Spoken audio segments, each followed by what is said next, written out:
Hello दोस्तों, आप सभी का स्वागत है आपके अपने चैनल बीके स्टडी पॉइंट में। आज मैं बिहार पैरामेडिकल और जितने भी परीक्षा में बिहार पॉलिटेक्निक, बिहार आईटीआई, जितने भी परीक्षा में फिजिक्स के प्रश्न पूछे जाते हैं उन सभी परीक्षार्थी के लिए ये वीडियो बहुत ही महत्वपूर्ण होगा। सूचना के तौर पे मैं आपको बता दूं कि जो लोग चैनल को सब्सक्राइब नहीं किए हैं कृपया चैनल को सब्सक्राइब कर लें, बेल आइकन को दबा लें ताकि मेरे द्वारा कभी भी वीडियो बना के अपलोड की जाए उसकी सूचना आपको जल्द से जल्द मिल जाए। एक बात और मैं बता दूं कि आप लोगों का टेलीग्राम पे एक चैनल बनाया गया है, टेलीग्राम पे ग्रुप बन रही है, जो कि उस ग्रुप में सब लोग ज्वाइन करें। और आज मैं टेस्ट के लिए 7-8 क्वेश्चन डाला हुआ था पोल करने के लिए, पूरी तरह से टेस्ट की तरह से था। तो मुझे विश्वास है कि वो टेस्ट आप लोग पसंद किए हैं, लेकिन उसमें टेस्ट देने वाले की संख्या बहुत ही कम है। मैं आशा करता हूं कि जितने लोग ग्रुप में ज्वाइन हैं कृपया सब लोग टेस्ट को दें। ग्रुप में लगभग 60 लोग ज्वाइन हैं और 14 से 15 आदमी ही वो टेस्ट को दे पाए हैं। तो पूरे लोग उस टेस्ट को दीजिए और टेस्ट अच्छी तरह से है, धीरे धीरे से इसमें भी प्रोग्रेस किया जाएगा। टाइम टू टाइम आपको समय दी जाएगी, क्वेश्चन मैं पूछता रहूँगा और आप लोग उसका आंसर उसी समय देते रहेंगे। यानी कि एक टाइम निर्धारित की जाएगी, आपको सूचना दे दी जाएगी, जो भी काम होगा टेलीग्राम पे सूचना दी जाएगी। आज टेस्ट मान लीजिए 12 बजे से होने वाला है, तो मैं 12 बजे एक क्वेश्चन भेजूँगा, 1 मिनट का टाइम दूँगा। उसी तरह से धीरे धीरे आप लोगों का कंटिन्यू कर दिया जाएगा। आइए क्वेश्चन को समय को न लेते हुए क्वेश्चन को शुरू करते हैं। पिछले वीडियो में मैंने 27 नंबर क्वेश्चन तक देख चुका था, अब ये 28 नंबर क्वेश्चन देखते हैं। रॉकेट डैश के सिद्धांत पे काम करता है। तो रॉकेट जो होता है, सबसे पहले इसका आंसर देखते हैं।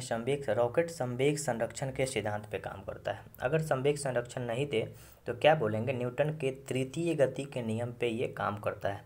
न्यूटन का 3 गति नियम है। प्रथम गति नियम से जड़त्व की परिभाषा मिलती है, द्वितीय गति नियम से बल का व्यंजक प्राप्त होता है और तीसरे गति नियम को कहा जाता है क्रिया के प्रति विपरीत प्रतिक्रिया।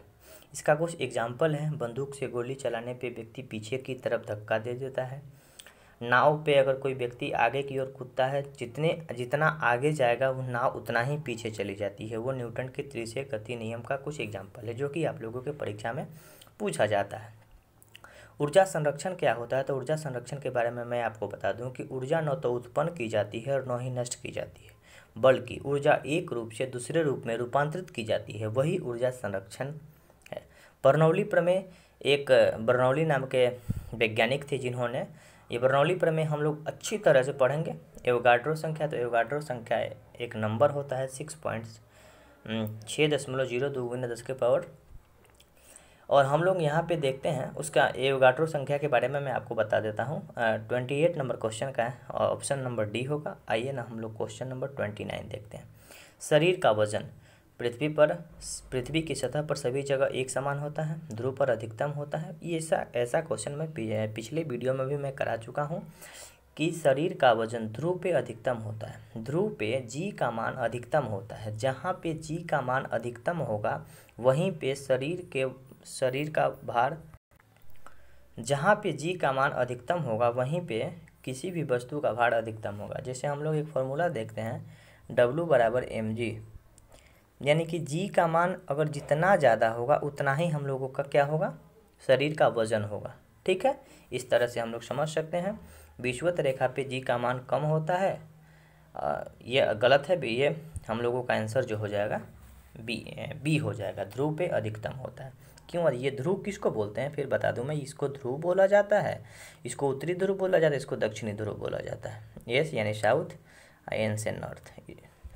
विषुवत रेखा बीचों बीच खींच जाती है। विषुवत रेखा को भूमध्य रेखा कहा जाता है। भूमध्य रेखा इसलिए कहा जाता है कि पृथ्वी के बीचों बीच से खींची, पृथ्वी को 2 बराबर भागों में बांटता है। भूमि के मध्य से गुजरने वाली रेखा को भूमध्य रेखा, विषुवत रेखा कहा जाता है। अब देखिए क्वेश्चन नंबर हम लोग देखते हैं 30। मुक्तावस्था में गिरते हुए एक पिंड द्वारा तय की गई दूरी समानुपाती होती है। मुक्त अवस्था का मतलब होता है कि कोई वस्तु को हम लोग फ्री फॉल छोड़ते वो गिर जाएगी, वो गिरने के बाद दूरी समानुपाती होगा। तो गिरने के समय के वर्ग, जैसे जो गिरने का टाइम होगा t² होगा, वो दूरी के वर्ग के समानुपाती होगा। इसको याद रखना है, ये क्वेश्चन अच्छा है कि अगर किसी वस्तु को हम लोग गिराएं, मुक्त रूप से गिराते हैं, तो दूरी समानुपाती होगी किसके, गिरने के समय के वर्ग के समानुपाती हो जाएगी। समानुपाती का चिन्ह इस तरह से लिखा जाता है, मान लीजिए कि दूरी d और अगर टाइम बता रहा है समय के वर्ग के, तो समय t के वर्ग के समानुपाती हो जाएगा। इस तरह से हम लोगों का एक इक्वेशन बन जाएगा। क्वेश्चन नंबर, बड़ा ही अच्छा प्रश्न है। भौतिक तुला कार्य करता है। तुला मतलब एक तुला राशि भी होता है, एक तुला तौलने वाला तरजुई बटखारा भी होता है, जो कि हम लोगों के घर पे या दुकान पे हम लोग देखते हैं। संवेग संरक्षण के सिद्धांत पे, तो मैं आपको बताया कि संवेग संरक्षण का सिद्धांत पे रॉकेट काम करता है। ऊर्जा संरक्षण क्या बताए थे हम अभी, ऊर्जा संरक्षण, ऊर्जा न तो उत्पन्न की जाती है और न ही नष्ट की जाती है, ऊर्जा एक रूप से दूसरे रूप में रूपांतरित की जाती है, वही ऊर्जा संरक्षण होता है। यहाँ पे एक शब्द है समानांतर बल का नियम, तो दोनों तरफ समान बल लगेगा तभी तो तुला काम करेगा, तभी तो तरजुई और बटखारा काम करेगा। ये साधारण शब्दों में समझिए कि समानांतर, समान अंतर, इधर अगर मान लीजिए 1 kg का बटखारा है तो इधर के लिए 1 kg आलू डालना पड़ेगा, यानी दोनों समानांतर, यानी कि इस क्वेश्चन का आंसर हो जाएगा समानांतर बल के नियम पे भौतिक तुला कार्य करता है। क्वेश्चन तो हल्का है। जूल निम्नलिखित में से किसकी इकाई है, तो जूल किसकी इकाई है, इस क्वेश्चन का आंसर आप लोग देंगे तो ऊर्जा की इकाई जूल होती है। दबाव यानी प्रेशर, दबाव क्या चीज़ का मात्रक होता है, तो यहाँ पे हम लोग समझते हैं दाब, न्यूटन, 1 मिनट यहाँ पे हम लोग समझ लेते हैं न्यूटन, दबाव के बारे में, प्रेशर के बारे में, और यहाँ पे बल देखते हैं। तो बल का ऐसे मात्रक न्यूटन होता है, तापमान का ऐसे मात्रक केल्विन को के से लिखा जाता है, और क्षेत्रफल दबाव किसको बोला जाता है, तो प्रति एकांक क्षेत्रफल पर लगने वाले बल को दाब कहा जाता है। दाब का ऐसे मात्रक पास्कल होता है। पास्कल एक वैज्ञानिक का नाम है। मान लीजिए कि हम लोग एक खटिया चारपाई लिए, इस चारपाई पे हम लोग क्या हुआ कि बैठ गए तो चारपाई थोड़ा सा नीचे हो जाती है, यानी कि प्रति एकांक कुछ क्षेत्रफल पे हम लोग बैठे और वो क्षेत्र थोड़ा सा परिवर्तित हुआ, वही उसका दबाव होता है, वही उसका प्रेशर होता है। रसगुल्ला खाते समय रस को काटते हैं तो थोड़ा सा चपटा हो जाता है, वही उसका दबाव होता है। इसका अगर हम लोग परिभाषा देखें तो प्रति एकांक क्षेत्रफल पे लगने वाले बल को दाब कहा जाता है। ऊर्जा का ऐसे मात्रक जूल होता है। इस क्वेश्चन का आंसर ए हो जाएगा। चलिए आगे देखते हैं, अश्वशक्ति किसका मात्रक है, तो अश्वशक्ति शक्ति का मात्रक है, शक्ति का बड़ा मात्रक है। शक्ति का मात्रक वाट भी होता है, शक्ति का मात्रक वाट भी होता है, जिसको W से हम लोग लिखते हैं, और शक्ति का बड़ा मात्रक अश्वशक्ति होता है। तो अश्वशक्ति को हॉर्स पावर कहते हैं। एक अश्वशक्ति बराबर 746 वाट, ये आप लोगों का क्वेश्चन याद रखना है। एक हॉर्स पावर बराबर 746 वाट। HP हॉर्स पावर, इस तरह से 5 HP 10 HP का मशीन होता है। चलिए क्वेश्चन नंबर देखते हैं 34। प्रकाश की चाल को सर्वप्रथम किसने मापा था, यानी प्रकाश की चाल होती कितनी है, तो प्रकाश की चाल निर्वात में 3 × 10⁸ मीटर प्रति सेकंड होती है, या 3 लाख किलोमीटर प्रति सेकंड होती है। प्रकाश की चाल सबसे पहले रोमर नामक वैज्ञानिक के द्वारा मापा गया था। न्यूटन के बारे में जानते हैं कि बल की जो है गति का नियम दिए थे, 3 नियम दिए थे, और गुरुत्वाकर्षण के बारे में बताए थे गैलीलियो दूरबीन के बारे में बताए थे। चलिए आगे बढ़ते हैं हम लोग। प्रकाश वर्ष, इस क्वेश्चन का आंसर मैं नहीं दूंगा, आप लोगों को टेस्ट में इस क्वेश्चन को दिया गया है, टेस्ट जरूर दें। टेस्ट जो लोग नहीं दिए हैं कृपया सब लोग टेस्ट को पार्टिसिपेट करें, बड़ा ही मेहनत से टेस्ट को बनाया जाता है, समय लगता है, उस समय का सदुपयोग आप लोग करें। तो प्रकाश वर्ष इकाई है, तो प्रकाश वर्ष क्या चीज़ इकाई है, दूरी की सबसे बड़ी इकाई प्रकाश वर्ष होती है। प्रकाश वर्ष क्या होता है, इस शब्द को देखिए, प्रकाश वर्ष, एक वर्ष में प्रकाश द्वारा तय की गई दूरी को प्रकाश वर्ष कहा जाता है। प्रकाश वर्ष बराबर होता है 9.46 × 10⁻12 किलोमीटर। ये डिजिट आपको याद रखना ही होगा, ठीक है। 9.46 × 10⁻12 किलोमीटर। अगर मीटर में देखें तो 15 मीटर हो जाता है। क्यों हो जाता है, तो 1 किलोमीटर में 1000 मीटर होता है। ये क्वेश्चन तो मैं बार बार बता चुका हूँ। विद्युत मोटर में विद्युत ऊर्जा किस रूप में रूपांतरित होती है, तो विद्युत मोटर यानी कि विद्युत से चलाने वाला मोटर विद्युत का स्विच टीपते हैं तो वो चलने लगता है, तो ऊर्जा का रूपांतरण किस में होगा, उसमें साधारण शब्दों में हम लोग बता सकते हैं कि ये यांत्रिक, यानी कि स्विच हम लोग ऑन करते हैं और ये घूमने लगता है, तो विद्युत ऊर्जा को यांत्रिक ऊर्जा में बदलता है। एक बार, तो बार क्या होता है कि चुंबकीय बार, यहाँ पे एक हम लोग समझते हैं जो प्रेशर होता है, दाब होता है, उसको भी हम लोग बार में सूचित करते हैं, बार से सूचित करते हैं। मिली बार कहा जाता है, जैसे वायुमंडलीय दाब, को मिली बार में MB लिखते हैं, ठीक है। MB को मिली बार भी कहा जाता है, ठीक है। MB GB ये तो कंप्यूटर का वर्ड है, लेकिन यहाँ पे मिली बार और पास्कल के संबंध में हम लोग देखते हैं। तो एक बार यानी कि बार क्या है, तो वायुमंडलीय दाब का मात्रक है, पहला प्रश्न। दूसरा प्रश्न है कि एक बार बराबर 10⁵ पास्कल। पास्कल क्या होता है, तो पास्कल दाब का ये सही मात्रक होता है। पास्कल एक वैज्ञानिक थे। दाब का फॉर्मूला क्या होता है, तो P बराबर W/T। यहाँ पे दाब प्रेशर बराबर वर्क अपॉन एरिया, यानी कि कुछ प्रति एकांक क्षेत्रफल पे लगने वाले बल को दाब कहा जाता है, प्रेशर कहा जाता है, ठीक है। क्वेश्चन नंबर हम लोग देखते हैं 38। एसआई इकाई में लेंस की शक्ति का इकाई, यानी लेंस के शक्ति का एसआई मात्रक। सीधा शब्द में क्वेश्चन पूछा जा रहा है कि लेंस की शक्ति यानी कि लेंस की पावर, लेंस की शक्ति की इकाई को क्या बोला जाता है, डायोप्टर बोला जाता है। डायोप्टर को D से लिखा जाता है, ठीक है।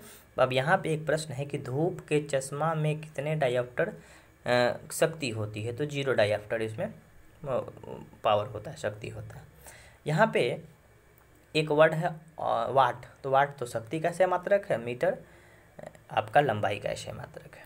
यहाँ पे और कुछ तो इसमें जानने लायक नहीं है। आगे बढ़ते हैं क्वेश्चन नंबर 39। एक पेंडुलम की लंबाई दोगुना कर दी जाए तो उसके गोलक यानी बॉब, यानी एक पेंडुलम गोलक द्रव्यमान का आधा कर दी जाए तो उसका आवर्तकाल कितनी गुनी बढ़ जाएगी।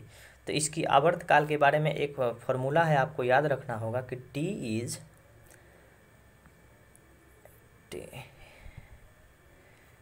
Directly proportional to L/√L/G। ये फार्मूला आपको याद रखना होगा। यहाँ पे लंबाई को दुगुना किया जा रहा है, तो ये लंबाई हम लोगों का L है, L को दुगुना करेंगे तो उसका आवर्तकाल भी T भी दुगुना हो जाएगा, ठीक है। तो यानी कि दुगुना √2 गुना हो जाएगा। इस कॉन्सेप्ट को याद रखना है, T is directly proportional to √L/G। L क्या है, समानुपाती है T के, तो √2 गुनी इसका आंसर हो जाएगा। क्वेश्चन नंबर देखते हैं, बड़ा ही अच्छा प्रश्न है। और भारत द्वारा प्रक्षेपित प्रथम उपग्रह, उपग्रह मतलब होता है सैटेलाइट। भारत के द्वारा सबसे पहले कौन सा उपग्रह छोड़ा गया था, तो उस उपग्रह का नाम क्या है, तो ये उपग्रह आर्यभट्ट है।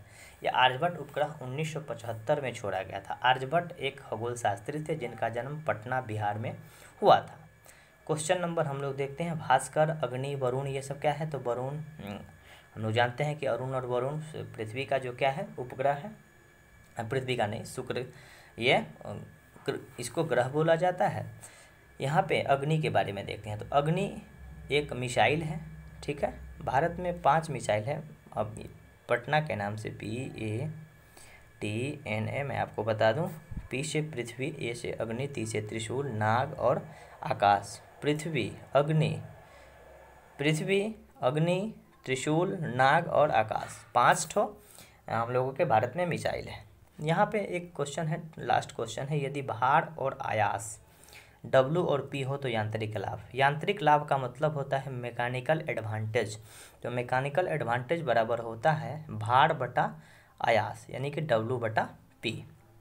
कभी भी मैकेनिकल एडवांटेज निकालना होगा तो भार और आयास को हम लोग भाग दे देंगे, भार और आयास को मतलब कि डिवाइड कर देंगे, तो हम लोगों का ये मैकेनिकल एडवांटेज निकल जाएगा। ये फिजिक्स का बड़ा ही अच्छा क्वेश्चन है। तो मुझे विश्वास है कि ये वीडियो आप लोगों को पसंद आया होगा। अगर पसंद आया होगा तो कमेंट करके ज़रूर बताएं, और कमेंट करके सब लोग ज़रूर बताएंगे कि हाँ आप लोग टेस्ट दिए कि नहीं, टेस्ट कैसा लगा, टेस्ट किस तरह का पार्टिसिपेट हो रहा है। आने वाले समय में टेस्ट को और अच्छी तरह से मॉडिफाई किया जाएगा। टेस्ट का समय दी जाएगी, एकदम 30 सेकंड या 1 मिनट का समय दी जाएगी। क्वेश्चन मैं देता रहूँगा, आप लोग उसका उसी समय आंसर देते रहेंगे। इससे क्या होगा कि आप लोगों का तुरंत चेक हो पाएगा कि हाँ आप लोगों को कितनी तैयारी और करनी है, कितना हो चुकी है तैयारी। तो एक प्रॉपर जैसे बायोलॉजी का टेस्ट लेना होगा तो बायोलॉजी से 15 क्वेश्चन मैं पूछूंगा या 10 क्वेश्चन पूछूंगा, तो आपको बस सूचित कर दूंगा कि हाँ कल बायोलॉजी का टेस्ट इतने बजे होगा, आप लोगों को उतने बजे तैयार रहना है। क्वेश्चन भेजते रहेंगे, आप लोग उसको पुट करते रहिए। जो लोग ग्रुप में जुड़े हुए हैं टेस्ट नहीं दिए हैं कृपया टेस्ट को दें। ओके, धन्यवाद।